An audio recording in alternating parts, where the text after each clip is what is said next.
పంచుకుంటున్నాము. ఈ రోజున 6 సంవత్సరాలు పూర్తయిన CHOలని రెగ్యులర్ చేయాలని గవర్నమెంట్ ఆఫ్ ఇండియా గైడ్లైన్స్ ఉన్నప్పటికీ కూడా 6 సంవత్సరాలు పూర్తయి 7వ సంవత్సరంలో మేము ప్రవేశించినప్పటికీ ఎటువంటి ఆన్సర్ అనేది మాకు CFW నుంచి రాలేదండి. మీడియా ద్వారా మేము ఒకటే కోరుతుంటున్నాము, మావి స్పష్టమైన డిమాండ్స్. 23% NHMలో 2023లో 189 క్యాడర్స్ ఉంటే 188 క్యాడర్స్కి ఇచ్చి మా క్యాడర్ని మాత్రమే పక్కన పెట్టడం చాలా దురదృష్టకరం. ఆ రోజే మా యొక్క గౌరవ ప్రెసిడెంట్ గారు వెళ్ళి మాట్లాడడం జరిగింది.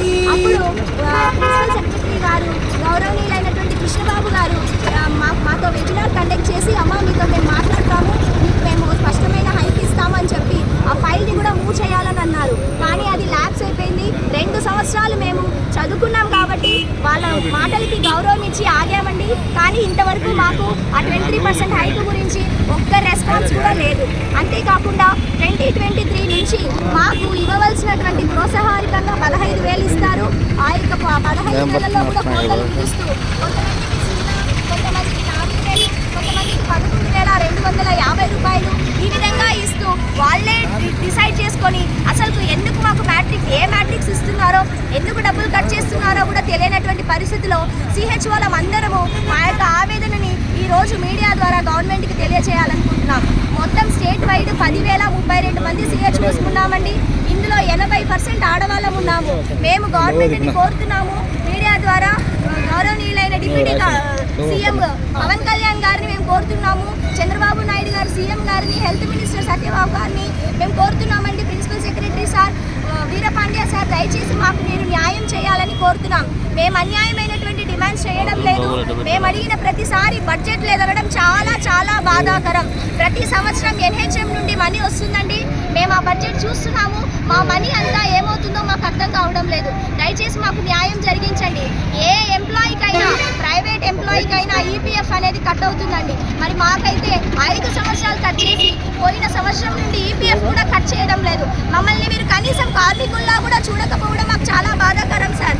80% ఆడవాళ్ళం ఉన్నామండి. ప్రతిరోజు మా కుటుంబాలను వదిలేసి ఎంతో దూర ప్రయాణం చేస్తూ ఎవరెవరో బండ్లు ఎక్కుతూ మేము పోవాల్సిన పరిస్థితి. ట్రాన్స్పోర్టేషన్ లేదు సార్. రూరల్ ఏరియాస్లో ఎంతో కొండ ప్రాంతాలలో పనిచేస్తున్నారు. కొండ ప్రాంతాల్లో పనిచేస్తూ మా CHOs ఆడవాళ్ళు 3 చనిపోయినారు సార్. వాళ్ళకు కనీసం బాధాకరమైన పరిస్థితిలో మేము ఉన్నాం. ఒక ఎంప్లాయీస్గా ఎవరికి ఇటువంటి కోత అనేది ఉండదు. ఆంధ్రప్రదేశ్లో మాకు న్యాయం జరగాలి. ఇండియా మొత్తం ఇది మన గౌరవనీయులైన ప్రధానమంత్రి గారు మోదీ గారు స్టార్ట్ చేసిన ప్రోగ్రామ్ సార్. ఇది సెంట్రల్ గవర్నమెంట్ వాళ్ళు ప్రతి ఒక్క చోట హైక్ ఉంది. మన పేపర్ నోటిఫికేషన్ ఇస్తారు మన గౌరవనీయుల ప్రిన్సిపల్ సెక్రటరీ గారు.